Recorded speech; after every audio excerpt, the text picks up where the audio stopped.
안녕하세요. 저는 김소희입니다. 올해 49살이에요. 제 이야기를 들어주시겠어요?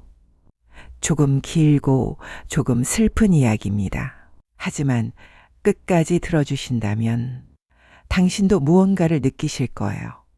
저는 항상 장갑을 끼고 다닙니다. 여름에도요. 사람들은 제 손을 보면 놀라거든요. 이상하게 생각하죠. 제 손은 손가락이 10개가 아닙니다. 발가락도 마찬가지예요. 10개의 손발가락. 그게 제가 9살 겨울에 잃어버린 것들이에요. 40년 전 일입니다. 1982년 12월. 저를 이렇게 만든 사람은 제 친구였어요. 아니, 친구라고 생각했던 사람이었죠. 그 사람은 제가 이렇게 된 걸 기억도 못합니다. 아니, 기억하고 싶지 않은 거겠죠. 그렇게 40년을 살았어요. 아무렇지도 않게. 하지만 저는요, 단 하루도 잊은 적이 없습니다. 겨울만 되면 그날이 떠올라요. 손발이 얼어붙던 그 추위, 혼자 남겨진 그 공포. 피해자는 평생을 기억하지만 가해자는 잊고 삽니다. 그게 세상이에요. 40년 만에 다시 만났습니다. 그 친구를, 저를 이렇게 만든 사람을. 그리고 저는 결심했어요. 이제는 제가 청구서를 보낼 차례라고. 40년 동안 미뤄뒀던 청구서를요. 제가 9살이었던 1982년 겨울, 경상북도 작은 산골 마을. 전화도 귀한 시절이었어요. 우리 집은 낡은 흙집이었고 부모님은 농사를 지으셨죠. 저는 공부를 잘했어요. 매번 1등이었거든요. 부모님은 그런 저를 무척 자랑스러워하셨어요. 가난했지만 저희는 행복했습니다. 그날은 토요일이었어요. 학교가 일찍 끝나는 날이었죠. 야, 소희야, 오늘 우리 산에 갈래? 산? 엄마가 멀리 가지 말랬는데 위험하다고. 에이, 겁쟁이. 우리 동네 뒷산인데 뭐. 거기 가면 토끼 발자국도 보이고 재밌어. 미경이는 저랑 같은 반이었어요. 짝꿍이기도 했죠. 미경이네는 마을에서 그나마 형편이 괜찮은 집이었어요. 아버지가 면사무소에 다니셨거든요. 미경이는 제 몇 안 되는 친구였어요. 아니, 유일한 친구였죠. 그래서 미경이가 싫어할까봐 항상 조심했어요. 그럼 조금만 갈까? 해지기 전에 꼭 돌아와야 해. 알았어. 내가 간식도 챙겨갈게. 우리 엄마가 과자 사주셨어. 그때 저는 정말 행복했어요. 친구와 함께 놀러 간다는 것만으로도 설렜죠. 학교 뒷문으로 나갔어요. 집으로 가는 길과 반대 방향이었죠. 뒷산으로 가는 길은 좁고 험했어요. 눈이 쌓여 있었습니다. 빨리 해지기 전에 다녀와야지. 미경아, 너무 빨리 가지 마. 산길은 생각보다 멀었어요. 눈 때문에 발이 자꾸 미끄러졌습니다. 추웠어요. 장갑도 안 끼고 나왔거든요. 야, 소희야, 여기 좀 봐. 토끼 발자국이다. 와, 정말이네. 그게 제 인생에서 마지막으로 순수하게 행복했던 순간이었어요. 계속 산을 올랐어요. 미경이가 계속 더 가자고 했거든요.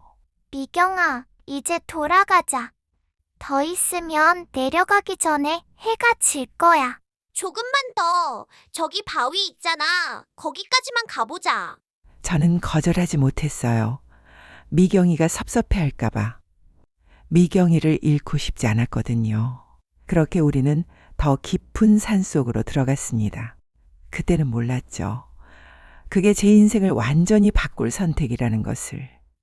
모든 것이 바뀔 거라는 것을. 오후 4시쯤이었을 거예요. 우리는 산중턱 바위 근처에 도착했습니다. 눈이 많이 쌓여 있었어요. 여기 좋다. 우리 여기서 간식 먹자. 미경아, 이제 진짜 돌아가야 할 것 같아. 해가 저물고 있어. 에이, 조금만 더 있다가 겁쟁이. 미경이는 가방에서 과자를 꺼냈어요. 새우깡이었죠. 그 시절엔 정말 귀한 간식이었거든요. 맛있다. 나는 안 줘? 이거 내 거야. 내가 가져온 거라고. 그래도 같이 먹으려고 가져온 거 아니야? 네가 뭘 가져왔는데? 너 빈손으로 왔잖아. 그때 처음 느꼈어요. 이상한 기분. 미경이가 낯설게 느껴졌어요. 미경이는 혼자 과자를 다 먹었어요. 저는 그냥 옆에 서서 지켜봤죠. 배가 고팠지만 달라고 할 수가 없었어요. 아, 춥다. 나 먼저 내려갈게. 뭐? 같이 가야지. 난 빨리 가고 싶어. 넌 느려서 답답해. 알아서 내려와. 미경아, 기다려. 미경이는 그냥 가버렸어요. 저를 혼자 두고 저는 당황해서 빨리 뒤따라가려고 했죠. 으악! 눈에 미끄러졌어요. 바위 틈 사이로 다리가 빠졌습니다. 발목을 삐끗했어요. 일어서려고 했는데 너무 아팠어요. 미경아, 미경아, 나 다쳤어. 기다려줘. 미경이는 돌아오지 않았어요. 제 목소리가 들렸을 텐데. 그냥 가버렸습니다. 혼자 남겨졌어요. 9살 아이가 겨울 산속에. 해는 빠르게 지고 있었고 추위는 점점 더 심해졌어요.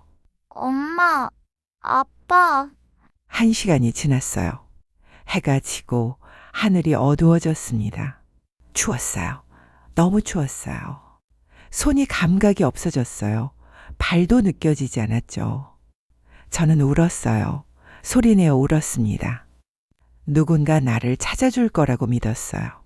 엄마 아빠가 걱정해서 찾으러 올 거라고 그렇게 버텼어요. 3시간, 4시간, 5시간, 6시간. 밤 10시가 되어서야 수색대가 저를 찾았습니다. 저는 의식이 희미했어요. 몸이 얼어붙어 있었죠. 수색대 아저씨가 저를 업었어요. 그때 어렴풋이 느낌으로 알았어요. 제 손과 발이 이미 돌이킬 수 없는 상태라는 것을. 눈을 떴을 때는 병원이었어요. 하얀 천장, 소독약 냄새, 엄마의 흐느끼는 소리. 소희야, 어떡해, 우리 소희. 엄마, 아파요. 손과 발을 봤어요. 새까맣게 변해 있었습니다. 의사 선생님이 말씀하셨죠. 동상 3도입니다.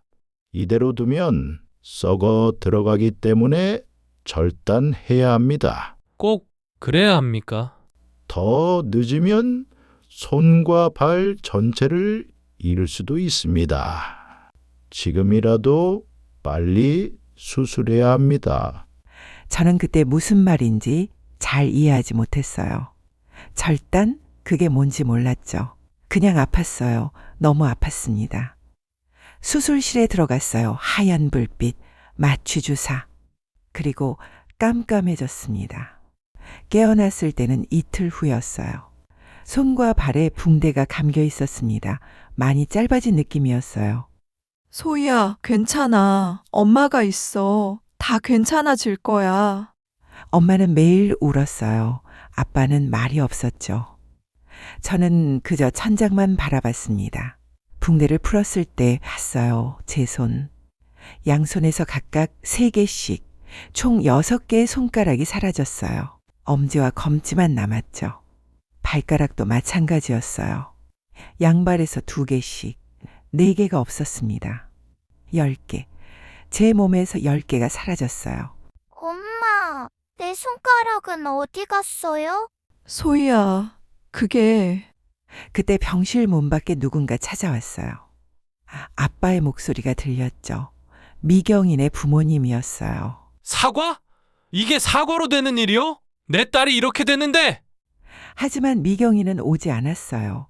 부모님만 왔다 갔죠. 그리고 한 달 후에 들었습니다. 미경이네가 다른 동네로 이사 갔다고. 사과도 제대로 못 받고 아무런 책임도 지지 않고 그냥 도망쳤어요. 제 인생은 그날 그 겨울에 완전히 바뀌었습니다. 하지만 미경이는 그저 이사 가서 새로운 삶을 시작했을 뿐이에요.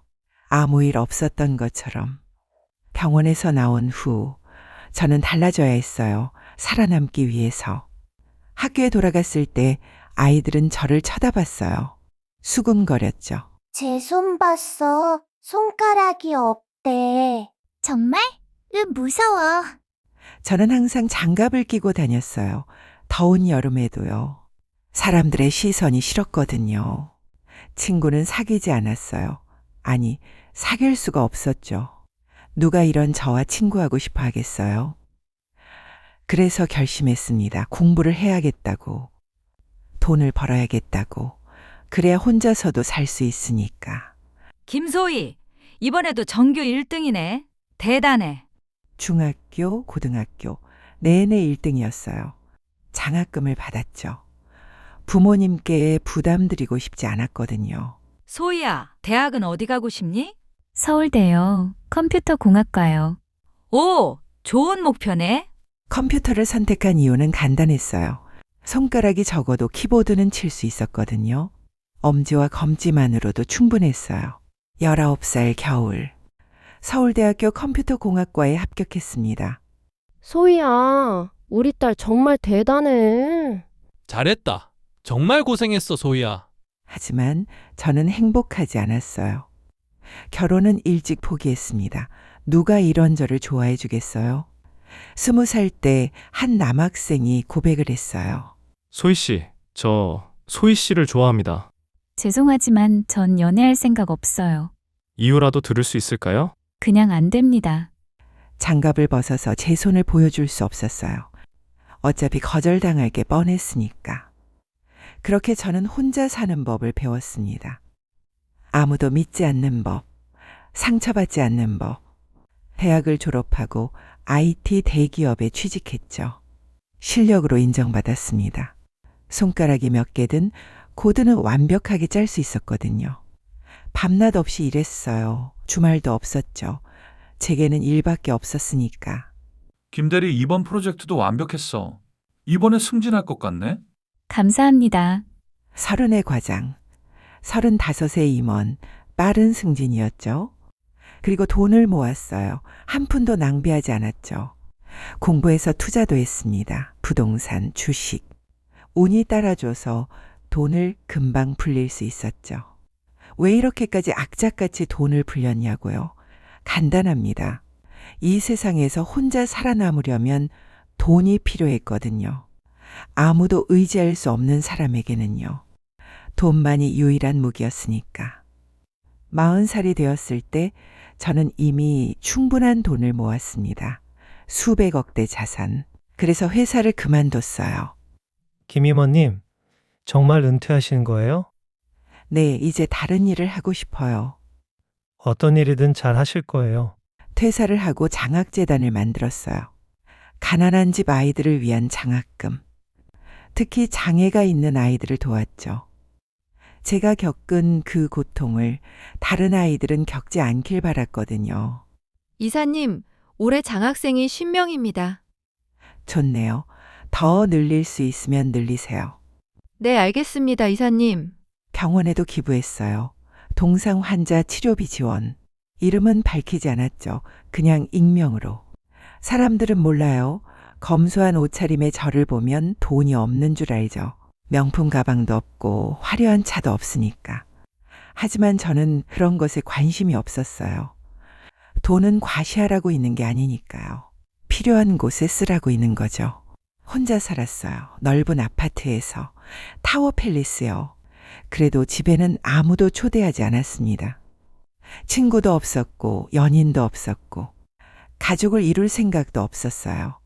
부모님은 몇 년 전에 돌아가셨고요. 외로웠냐고요? 물론이죠. 하지만 익숙했어요. 혼자 사는 게. 9살 그날 이후로 저는 늘 혼자였으니까요. 겨울만 되면 떠올랐어요. 그날이. 추운 산, 혼자 남겨진 공포, 얼어붙는 손과 발. 그리고 미경이가 저를 버리고 간 그 친구가 40년이 지났지만 저는 단 하루도 잊은 적이 없었어요. 미경의 얼굴, 그 차가운 눈빛, 나 먼저 내려갈게 라고 했던 그 말. 가끔 궁금했어요. 미경이는 어떻게 살고 있을까? 나를 기억이나 할까? 미안하다는 말, 단 한마디라도 하고 싶은 마음은 없을까? 2022년 가을 평범한 날이었어요. 옷을 사려고 나온 날, 그날따라 평소에는 들어가지 않는 강남의 명품 매장에 들어갔죠. 그리고 40년 만에 다시 만났습니다. 가게 문을 열고 들어가는 순간 그 사람이 보였어요. 어서 오세요. 미경이었어요. 40년 만에 본 미경이. 얼굴은 늙었지만 그 눈빛은 똑같았어요. 저는 단번에 알아봤습니다. 하지만 미경이는 저를 못 알아보더군요. 뭐 찾으세요? 그냥 둘러볼게요. 제 심장이 미친 듯이 뛰었어요. 40년 만에 만난 그 사람, 저를 이렇게 만든 사람. 저는 가게를 천천히 둘러봤습니다.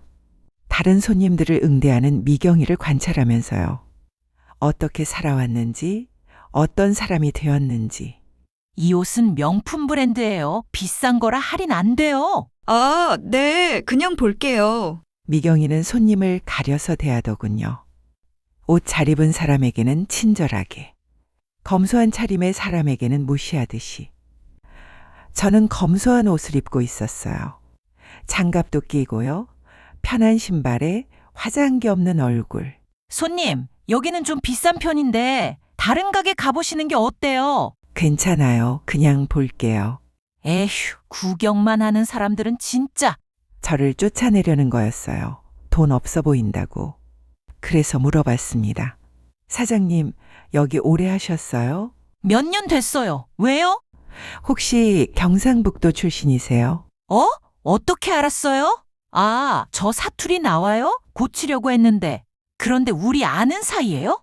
그 순간이었어요. 미경이가 저를 제대로 쳐다본 순간. 손님, 어디서 많이 본 것 같은데? 저는 김소희예요. 82년에 같은 초등학교 다녔어요. 박미경 맞죠?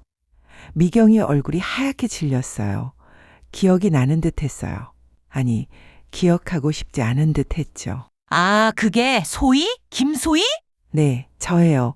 40년 만이네요. 아이고, 그래? 세상 참 좁네. 어쩜 이렇게 우연히. 미경이는 놀란 척했지만 진심으로 반가워하지 않았어요. 오히려 불편해했죠. 그리고 제 손을 봤어요.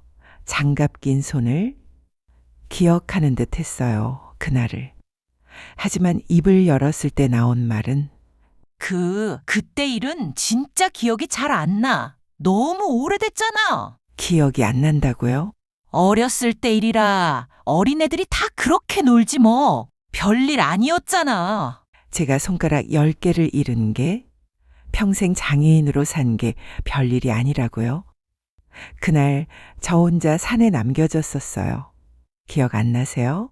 아, 그게 내가 먼저 내려간 건 맞는데 너도 곧 올 줄 알았지? 내가 어떻게 알았겠어? 네가 다칠 줄. 제가 소리쳤어요. 도와달라고. 들렸을 거예요. 나 못 들었어. 진짜로. 그리고 그때 나도 어렸잖아. 9살이었다고. 미경이의 말에 너무 화가 났지만 꾹 참고 차분히 대화를 했어요. 지금은 때가 아니다 싶었거든요. 미경이는 미안하다는 말 한마디 없었어요. 그저 변명뿐이었죠. 급히 화제를 돌리며 저에게 질문을 해댔어요. 그나저나 넌 결혼은 했어?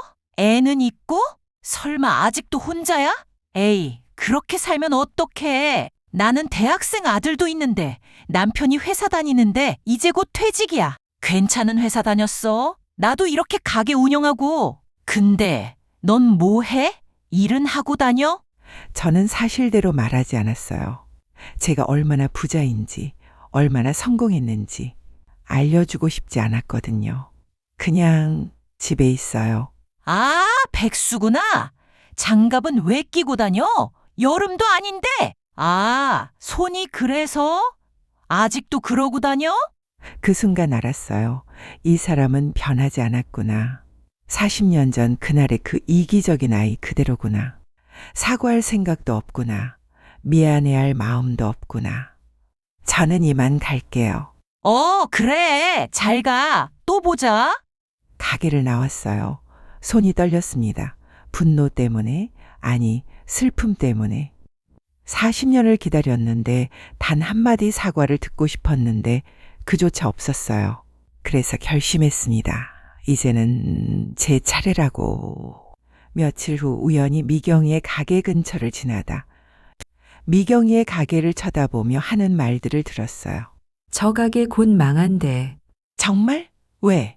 빚이 많대. 재고도 안 팔리고 사장 남편도 회사에서 잘렸대.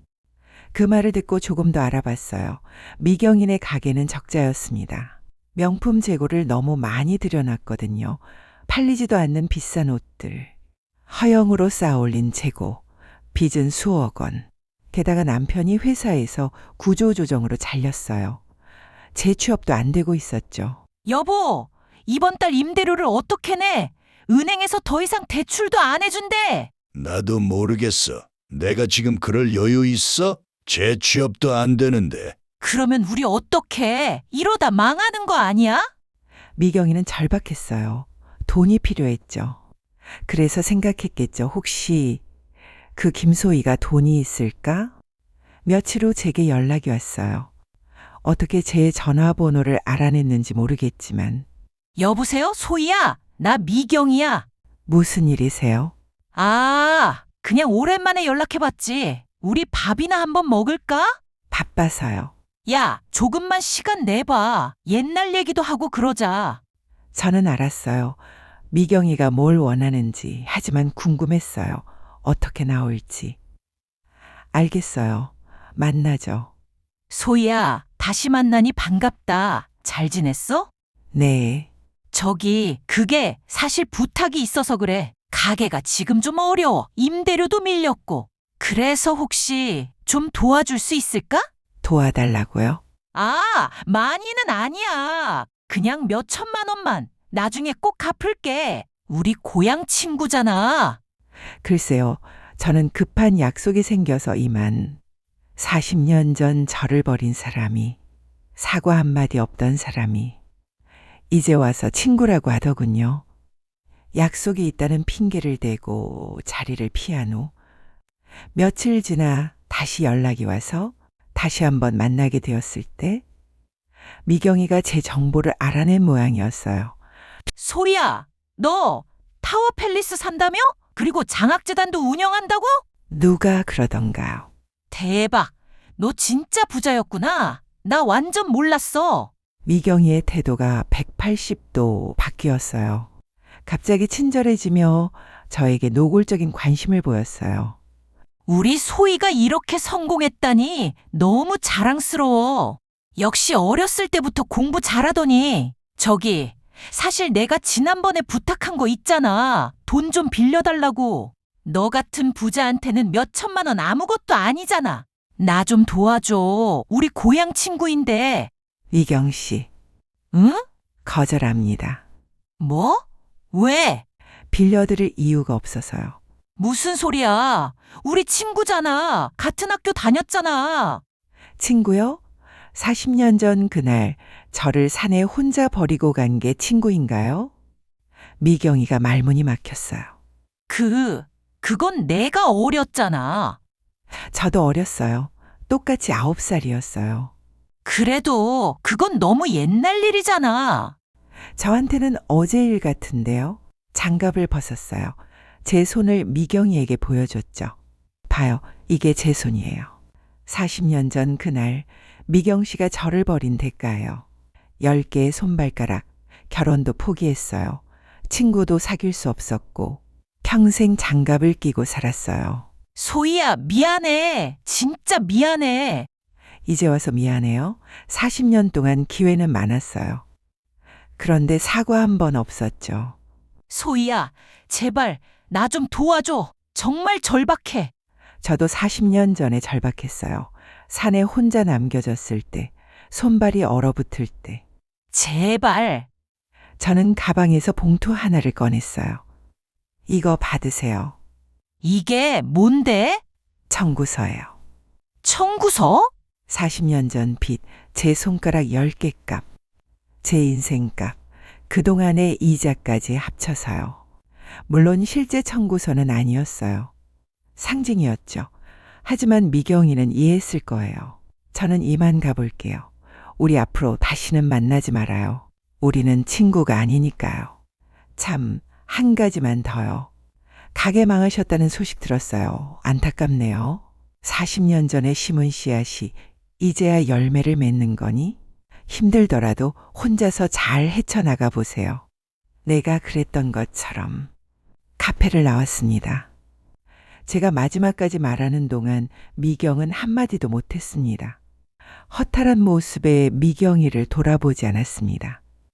지금도 화가 났지만 이번엔 화낼 가치도 없다고 느껴졌죠.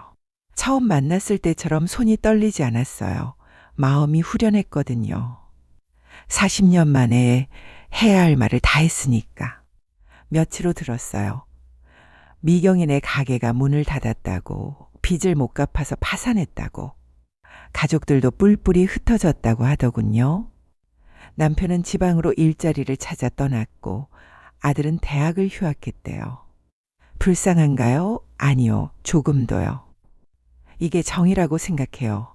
늦었지만 청구서는 반드시 도착한다는 것. 40년 전 미경이는 저를 버렸어요. 자기 혼자 살겠다고 그 결과를 이제 받는 거예요. 저는 제 삶을 계속 살아갈 거예요.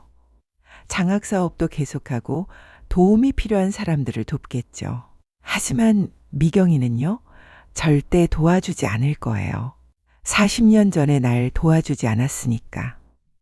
이제 마지막으로 여러분께 하고 싶은 말이 있어요. 제 이야기를 끝까지 들어주셔서 감사해요. 사람들은 물어봐요. 복수가 마음을 편하게 해주냐고, 그게 의미가 있냐고. 제 대답은 이래요. 네, 있어요. 제가 원한 건 돈으로 복수하는 게 아니었어요. 미경이가 깨닫길 바랐죠. 자기가 한 일이 얼마나 큰 상처를 남겼는지, 그 상처가 40년 동안 어떻게 제 인생을 바꿨는지, 이제 미경이도 알 거예요. 혼자 남겨진다는 게 얼마나 두려운 일인지, 도움이 필요할 때 거절당한다는 게 얼마나 절망적인지. 여러분들은 타인에게 상처 주지 마세요. 그 상처는 평생 남습니다. 영원히 지워지지 않아요. 잘못했다면 사과하세요. 늦기 전에. 40년 후에는 너무 늦어요. 그리고 기억하세요. 악행은 반드시 돌아온다는 것을. 청구서는 언젠가 반드시 도착한다는 것을. 제 손은 여전히 장갑을 끼고 있어요. 평생 그럴 거예요. 상처는 사라지지 않으니까요. 하지만 이제는 조금 후련해요. 제가 할 말을 다 했으니까요. 끝까지 들어주셔서 감사합니다. 안녕히 계세요.